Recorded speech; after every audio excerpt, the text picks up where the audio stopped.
Quando você achar o Evangelho segundo escreveu Lucas, capítulo 7, versículo 11, eu quero que você marque com o dedo e vá até Gênesis capítulo 5. Marca sua Bíblia com o dedinho. E Gênesis capítulo 5.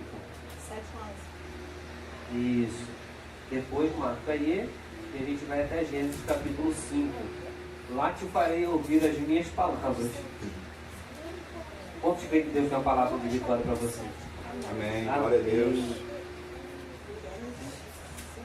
Gênesis 5. Daqui a pouco a gente vai lá no Gênesis. Diz assim: 7 e 11. O filho da viúva de Naim. E aconteceu pouco depois que ele a cidade chamada Naim. E com ele iam muitos dos seus discípulos e uma grande multidão. E quando chegou perto da porta da cidade, eis que levavam um defunto, o filho único de sua mãe, que era viúva, e com ela ia uma grande multidão da cidade. E vendo o Senhor, moveu-se de íntima compaixão por ela e disse-lhe: não chore. E chegando-se, tocando os esquife, e os que o levavam pararam, e disse: jovem, a ti te digo, levanta-te. E o defunto assentou-se e começou a falar, e entregou-o à sua mãe. E de todos se apoderou o temor, e glorificavam a Deus, dizendo: um grande profeta se levantou entre nós, e Deus visitou o seu povo. E correu dele esta fama por toda a Judéia e por toda a terra circunvizinha. Amém. Glória a Deus. Gênesis capítulo 5. Gênesis capítulo 5. Deixa eu colocar aqui. Vamos lá? 5, versículo 21. Não vou tomar muito tempo não, para a gente... E viveu Enoque 65 anos e gerou a Matusalém. E andou Enoque com Deus, depois que gerou a Matusalém, 300 anos. E gerou filhos e filhas. E foram todos os dias de Enoque 365 anos. E andou Enoque com Deus e não se viu mais, porquanto Deus para si o tomou. Amém? Pode se sentar em nome de Jesus. Glória a Deus.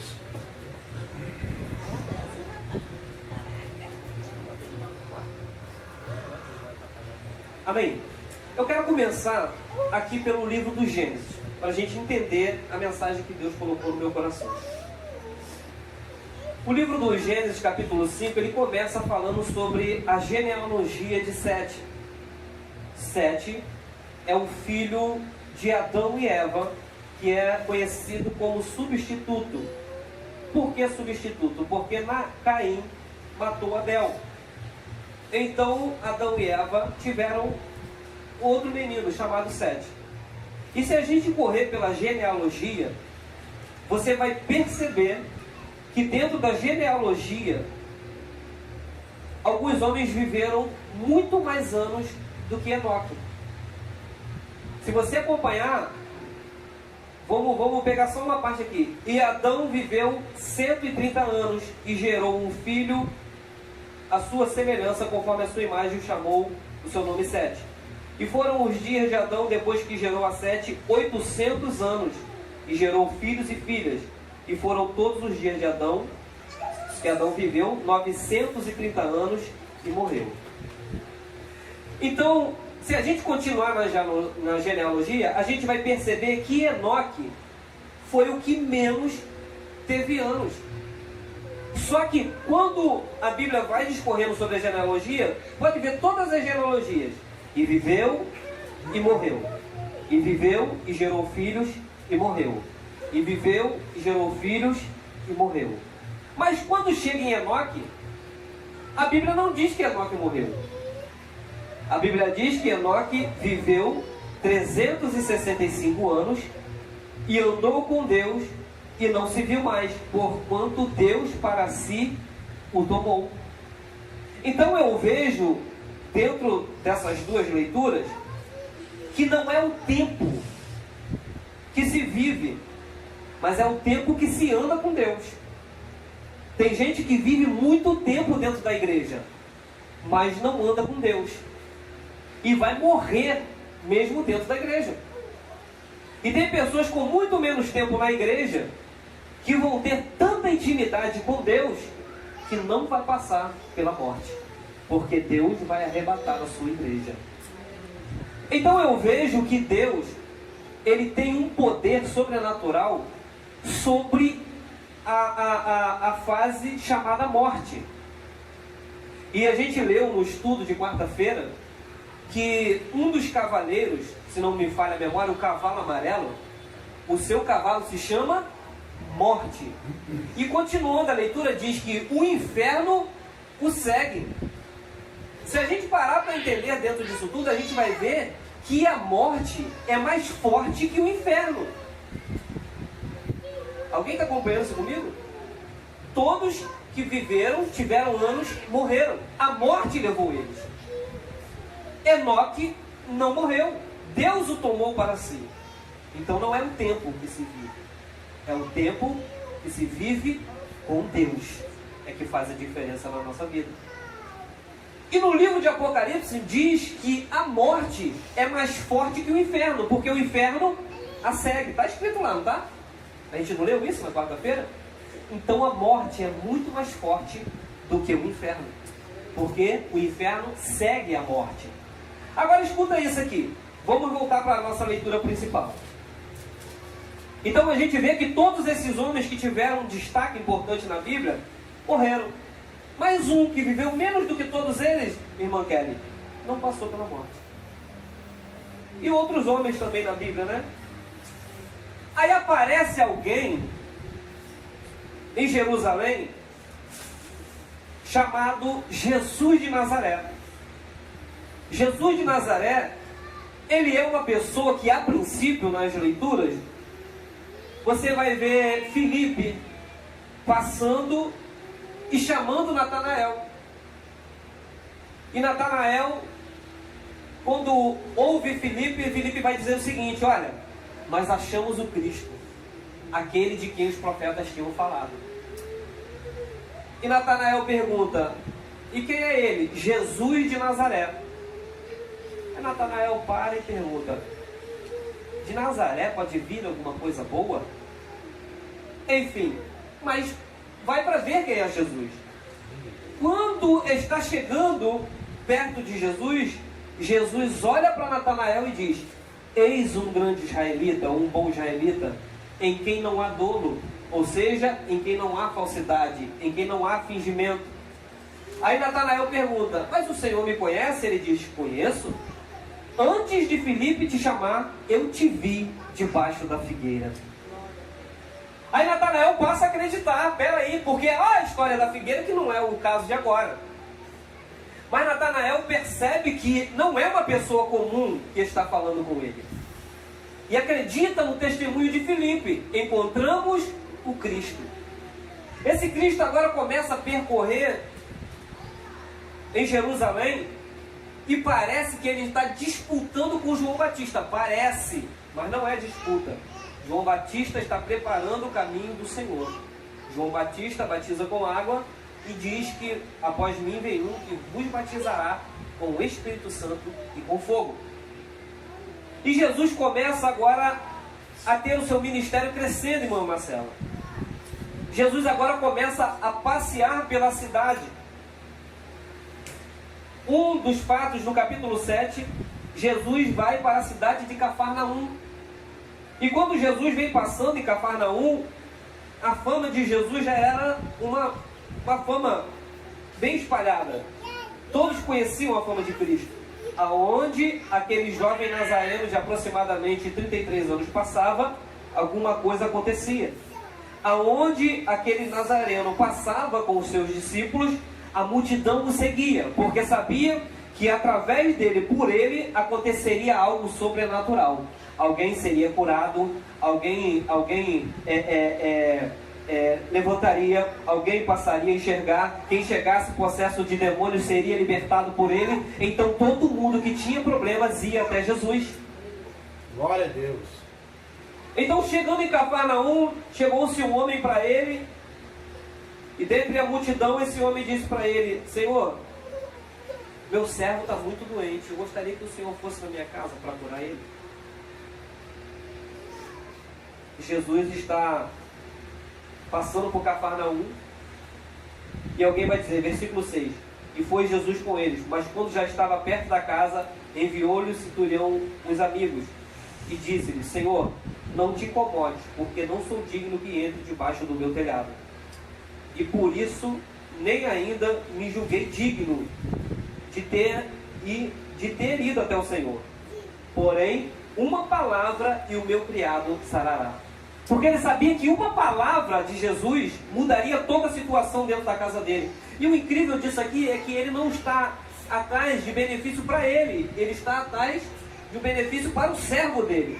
Isso mostra que aquele homem respeita os seus servos, respeita pessoas, respeita o ser humano. Hoje em dia, né, a gente tem aí a consciência, né? Consciência de um, consciência de outro. Acho que simplesmente porque as pessoas querem que nós respeitemos a cor e não o ser humano em si. Esse homem demonstra que ele respeita o ser humano, sendo servo ou não, ele respeita o ser humano. E vai atrás de Cristo, entendendo que se Cristo lança uma palavra, o servo dele cura. E Jesus diz, versículo 9: E ouvindo isso, Jesus maravilhou-se dele, voltando-se, disse à multidão que o seguia: Digo-vos que nem ainda em Israel tenho achado tanta fé. E voltando para casa, os que foram enviados acharam são o servo que estava enfermo. Jesus não precisou nem ir lá. Somente uma palavra lançada curou o servo do centurião. Glória a Deus. Ou seja, talvez seja uma mensagem meio vazia, né? Mas se a pessoa tiver fé, acreditar que aqui existem homens e mulheres de Deus, cheios da presença do Espírito Santo, somente com uma palavra nessa noite, a palavra vai adentrar a casa de pessoas aqui e a cura vai acontecer, alguma coisa sobrenatural vai acontecer na casa de alguém. Eu creio em nome do Senhor Jesus. Glória a Deus, aleluia. Enfim, talvez alguém quisesse testar o poder de Cristo. Jesus então agora vai passar de Cafarnaum e chega a uma cidade chamada Naim. A cidade chamada Naim, irmão Marcela, é uma cidade muito pequena. A cidade chamada Naim é uma cidade tão pequena, evangelista Rodrigo, que ela não comporta um cemitério dentro dela. Quem quer enterrar os seus mortos precisa sair da cidade de Naim para fazer sepultamento dos seus parentes. Agora escuta esse fato aqui. A morte passa na casa dessa mulher pela segunda vez. Porque essa mulher está fazendo o mesmo trajeto, irmã Marcela, 2 vezes. Porque a palavra está dizendo que ela está levando o seu filho para ser enterrado. Mas a palavra diz que ela é viúva. Então, se ela é viúva, ela já fez esse caminho uma vez. Ela levou o seu filho para ser enterrado. Glória a Deus. Ela passou por este caminho, acompanhada por uma grande multidão e com um espírito de morte, levando o esposo dela para o cemitério. Talvez, nesse momento, essa mulher tenha pensado: fiquei sem meu esposo, vou ser conhecida como viúva, mas ainda bem que eu tenho o primogênito em casa, ainda bem que eu ainda tenho um filho homem. E um filho homem para os judeus é uma relíquia, é um tesouro ter um filho homem. Porque esse jovem agora vai ser o arrimo de seu pai, é ele que vai tomar as posses de sua mãe, é ele que vai criar agora a família, é ele que vai cuidar das possessões que se tem fazenda, é esse menino que vai cuidar. Se tem uma herança, é esse menino que vai cuidar. A mãe dele não vai ficar desamparada, ela não vai depender de outras pessoas, porque é esse menino que vai cuidar. E na primeira vez que ela faz esse caminho, ela faz com uma multidão. Quem sabe alguém tenha dito para ela: não chores, calma, isso vai passar. E tu já percebeu que quando a pessoa, quanto mais você fala não chore, mais deixa a pessoa angustiada?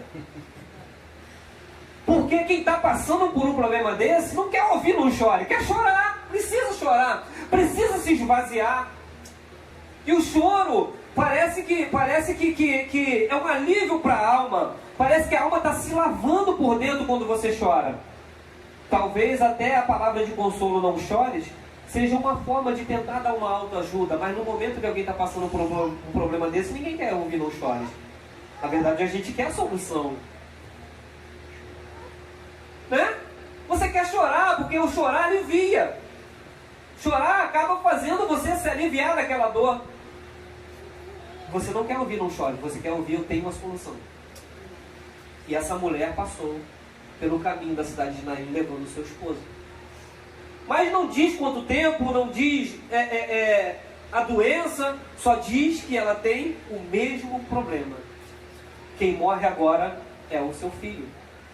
E sabe aquele anjo, ou aquela fase chamada morte que a gente leu lá em Gênesis? Que levou toda a genealogia de Sete? E não levou Enoque? Aquele anjo chamado morte, que está lá no livro de Apocalipse, que diz que o inferno segue ele, que dá um ar de superioridade, dizendo que ninguém escapa da morte, que ninguém passa pela morte. Nós vamos passar por uma fase conhecida humanamente, morte. Por quê? Do pó viemos, ao pó retornaremos. Isso ninguém vai fugir. Mas uma coisa Jesus vai nos ensinar nessa passagem. Escute isso. O anjo chamado morte, que levou os patriarcas, não levou Enoque. Porque a Bíblia diz que Enoque andou com Deus. Só que, correndo toda a Bíblia, passando milhas e milhas anos, quem pisa em Israel, quem pisa em Jerusalém, não é o anjo Gabriel, não é o anjo Miguel, não é os querubins, é o próprio Deus, através de Jesus Cristo, está passeando em Jerusalém.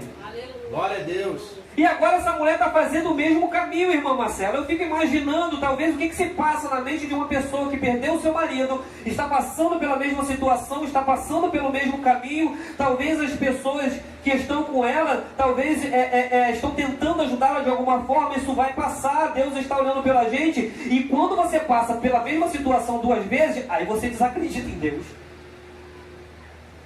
Isso aqui é nosso, é do ser humano, há uma falha na gente. A gente não acredita que os planos de Deus... Eu acabei de falar isso agora, né, evangelista Rodrigo? A gente não acredita que os planos de Deus possam nos frustrar duas vezes pela mesma coisa. Meu marido morreu, tá bom, Deus achou bem por levar o meu esposo, mas eu tenho meu filho. Opa, mas agora meu filho morreu. Opa, peraí, não é possível. Talvez essa mulher clame: Deus, não é possível, o Senhor não está olhando por mim, o meu marido foi enterrado, eu estou de novo levando meu filho. Porque a Bíblia não diz isso, mas não me proíbe de conjecturar. Né? E ela está fazendo o mesmo caminho. E talvez ela esteja dizendo: eu precisava tanto de Deus na minha vida, eu precisava tanto de Deus na minha família, Deus levou meu marido e agora está levando meu filho. Só que a primeira vez que ela fez esse caminho, ela não tinha a multidão que estava vindo dessa vez. Dessa vez ela vai com a multidão, quem sabe alguém dizendo: não chores, calma, vai passar. É só uma fase na sua vida. Ela está saindo pela cidade. Enquanto ela está indo, está vindo uma outra multidão de lá para cá. E essa multidão que vem de lá para cá, vem seguindo Jesus de Nazaré. Porque Jesus, quando entra em Naim, Jesus não anda sozinho. Jesus anda com seus discípulos. E por conta dos seus milagres, uma multidão segue Cristo. Então ela está fazendo o mesmo caminho, sentindo a mesma dor, mas só que ela encontra com Cristo. Versículo 13, versículo 12. E quando chegou perto da porta da cidade, escuta isso aqui. Quando a Bíblia relata perto da porta da cidade, está dizendo que antes dela sair da cidade, que antes dela romper os limites da cidade e passar novamente pelo processo antes da porta da cidade, eles levavam o defunto, o filho único da viúva.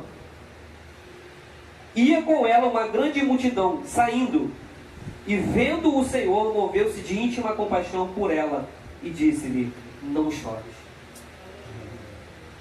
Espera aí, eu estou ouvindo não chores de novo. E agora é estranho que não é de quem está aqui no meio da gente. É de alguém que veio de fora. A Bíblia diz que ele se moveu de íntima compaixão.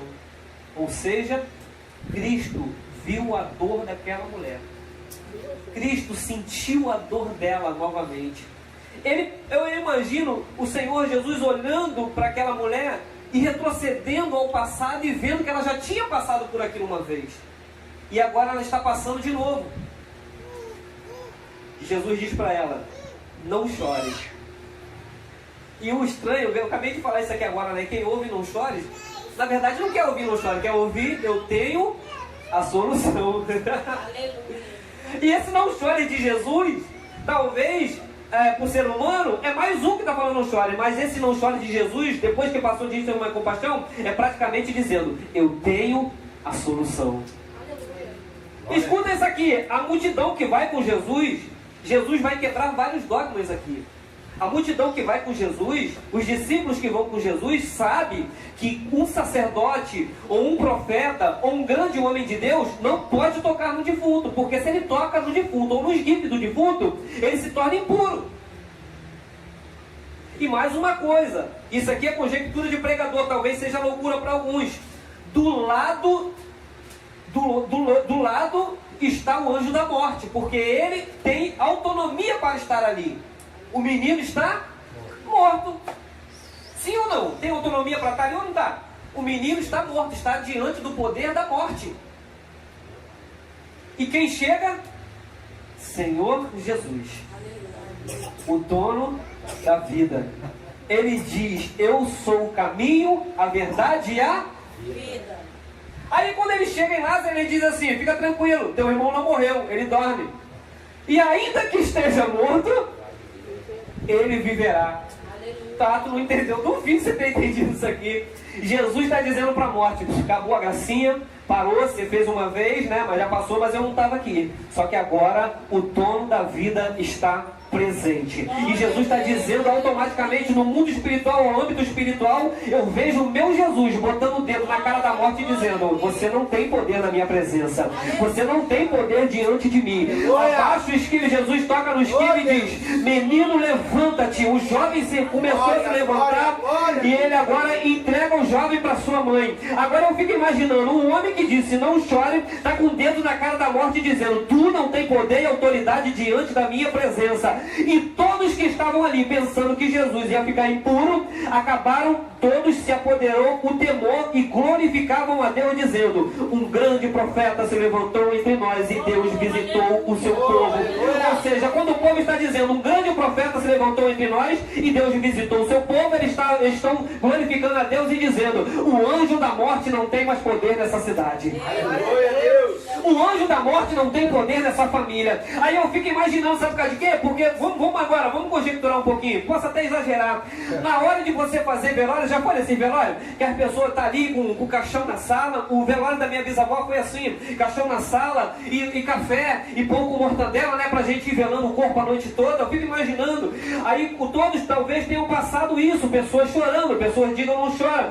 Aí quando Jesus para o enterro, o anjo da morte não tem mais poder, porque Jesus está presente. E todo mundo que tomou café, comeu pão com mortadela para velar, agora vai ter que voltar para casa, comprar carne, comprar Coca-Cola e fazer um churrasco, porque a festa chegou à casa daquela mulher novamente. Glória a Deus! Aleluia! Eita Deus, aleluia! Não tem morte nesse ministério. Não tem morte nessa casa. Aleluia, glória a Deus. Eita Jesus! Talvez quando Jesus não estava, até alguém morreu, mas agora não morre mais. Aleluia. Porque Jesus está nessa casa. Porque Jesus entrou nessa cidade. Aleluia! E o coveiro, eu fico imaginando o coveiro lá esperando. Meu Deus do céu, esse cachorro que não chega logo. É triste da vida, porque sabe por causa de quê? Porque tem alguém que chegou lá na cidade que falou que o enterro do menino está cancelado. Mas não pode cancelar enterro, tem que enterrar, porque vai ter decomposição. Não vai ter decomposição. O menino está de pé, voltou para casa. Quê? O menino está de pé, voltou para casa? É Jesus de Nazaré que está passeando na cidade de Naim. É Jesus de Nazaré que passou na casa da viúva de Naim. É Jesus de Nazaré que passeia no ministério evangelístico, a minha graça te basta. É Jesus de Nazaré que passeia no 504, que passeia no Dom Jobim, que passeia em Costa Barros. É Jesus de Nazaré que ainda manda nessa cidade. Aleluia! Ainda é Ele. É, Jesus, obrigado. E para acabar, fechar já com chave de ouro, Jesus sobe a cruz do Calvário. E a morte talvez esteja ali embaixo da cruz esperando. Morre logo, que é para mim tirar aquela onda. Lembra lá de Naim? Que você tirou o menino das minhas garras? Agora eu quero ver você descendo aí. Eu vou aqui ficar te esperando. Não é conjectura. Eu imagino a morte debaixo do pé da cruz esperando. Morre logo, que é para mim arrastar teu corpo para o inferno. Morre logo, que é para mim arrastar você. Porque o poder ainda estava sobre a morte. Aí Jesus olha para o céu e diz: Pai, está cancelado esse mistério aqui embaixo. Nas tuas mãos eu entrego o meu espírito. Mais uma vez a morte volta com o saco vazio para casa. Aleluia. Jesus é o Senhor da vida. Jesus é o Senhor que dá e tira a vida. E mais uma coisa, quando Jesus diz: a ti eu entrego o meu espírito, Ele está cancelando o poder da morte sobre a vida da igreja. Irmã Kelly, nós até vamos passar do pó viemos ao pó retornaremos, mas o meu espírito e o teu espírito está com Cristo. O evangelista Rodrigo, a gente até vai voltar para o pó. De repente no caju, terra rasa, alguém vai enterrar a gente, alguém vai chorar, mas o nosso espírito vai estar nas mãos de Deus pelo poder do Senhor Jesus de Nazaré.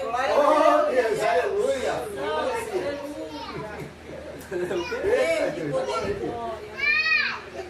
Aleluia, Deus, obrigado, Jesus. Aí tá bom, escuta isso aqui pra gente finalizar. Aí a morte estava lá esperando, imagina a morte voltando, e o inferno já alegre esperando e falando: e aí? Pegou o barbudinho, o cabeludinho, tirou lá da cruz e trouxe? Não. Mas ué, e o que houve? Eu acho melhor você escorrer tudo, porque o homem está descendo. Porque a minha Bíblia diz que Ele desceu ao extremo, tomou a chave do inferno e da morte. Aleluia, louvado seja o nome do Senhor. Pregou para os cativos que estavam lá no céu. Aleluia, louvado seja o nome de Cristo. E venceu o inferno e a morte mais uma vez. Aonde? No território do inimigo. Então aonde nosso Jesus passa, aonde Ele passa, o poder de Deus prevalece. O poder de Deus é sobre a minha e a sua vida. O poder de Deus é sobre a minha e a sua família. O poder de Deus é sobre a minha e a sua igreja. Esse é meu Jesus. Glória a Deus. É esse Cristo que nós servimos. Glória a Deus. Aleluia. Oh, aleluia. Aí eu fico imaginando a alegria de Enoque, evangelista Rodrigo. Ó, viveu menos que todo mundo. E Deus falou: vem comigo. Aí eu vejo a alegria de Elias. Eita! Passa a carruagem de fogo, né? Separa eles dois e vê um redemoinho. E leva Elias. Aleluia, Deus. Moisés, né? Moisés ainda sucumbiu ainda. 120 anos. 120 anos. Aí Jesus é a mesma coisa. Senhor, na tua mão já do meu espírito. Oh, glória. Aleluia. E nós, a morte não tem poder sobre a nossa vida. Glória a Deus. Aleluia. Entendamos isso aqui, mas pastor, Aleluia. não vamos morrer, não. Do pó nós viemos, ao pó nós retornaremos. Todo mundo conhece essa fase como morte. Mas o meu espírito não. Assim que a minha carne sucumbir, não interessa da forma que é, bala perdida, atropelamento, qualquer coisa, doença, coronavírus, assim que o meu corpo sucumbir, ele vai voltar para o que é de direito. Mas o meu espírito não. Jesus, quando virou para o Pai, disse: nas tuas mãos eu entrego o meu espírito. Ele disse: a minha igreja também tem o mesmo direito. Louvado seja o nome do Senhor. Aleluia. Louvado seja. É por isso que o diabo quer entristecer a gente. É por isso que a gente passa confronto, Mas todavia sempre tem um hino de louvor a Deus que toca o nosso coração. Aleluia. Aleluia. É. E a nossa alma ainda diz, nós precisamos dele. Aleluia. Amém, irmãos? Amém. Eu quero agradecer a oportunidade, mas eu só quero falar só mais uma coisa aqui. Outro dia eu estava vendo Aleluia, Deus. pode ligar se quiser, mano. Ele estava vendo um vídeo e um louvor muito bonito numa igreja, um jovem, um menor que havia assim chorando, sentindo a presença de Deus. E para uma criança aquilo não é emocionalismo, não é. É uma coisa que a gente perdeu há muito tempo, que está dentro de cada um, do ser humano na verdade. Eita Deus, é verdade. Que é a necessidade, a dependência da presença de Deus no nosso ser. Não interessa a idade, não interessa a situação social, não interessa. A hora que o Espírito Santo toca no nosso coração, o nosso espírito sente a necessidade de alguma coisa. Aleluia. E sabe o que é isso? Saudade de um lugar que a gente pensa que não teve. Aleluia. Já passou isso na tua mente? Mas já esteve. A gente pensa que não teve, Mas já esteve. mas já esteve lá. É, isso aí. É isso. Glória a Deus. Aleluia, aleluia.